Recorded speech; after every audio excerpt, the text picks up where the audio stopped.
প্রেম, বিয়ে কিংবা বিচ্ছেদের কারণে বারবার হয়েছেন সংবাদের শিরোনাম ঢাকাই সিনেমার অভিনেত্রী পরীমনি। বর্তমানে সিঙ্গেল মাদার হিসেবে বেশ আনন্দেই সময় কাটছে তার। সম্প্রতি এক সাক্ষাৎকারে তার প্রেম, বিয়ে, ক্যারিয়ার নিয়ে কথা বলেছেন পরীমনি। বলেন, মানুষ আমার প্রেমে পড়ে, আমি পড়ি না। নায়কদের সঙ্গে প্রেম হয় না, একজনের সঙ্গে হয়েছিল, বাচ্চা হওয়ার পরে সব শেষ। এসব নিয়ে আমার অনুশোচনা হয় না। খুব সাধারণ জীবনযাপন করার চেষ্টা করি। আমার পাশে সেরকম কোনো মানুষ নেই যে কাঁধে হাত রেখে সান্ত্বনা দিবে যখন কান্না করি।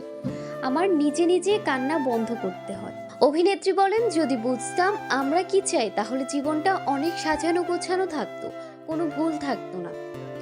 আমি মরে যাইনি, পাগল হয়ে যাওয়ার কথা ছিল উল্লেখ করে এই অভিনেত্রী বলেন, অনেক কিছুই ঘটেছে আমার সঙ্গে, তবে আলহামদুলিল্লাহ কোনো আফসোস নেই।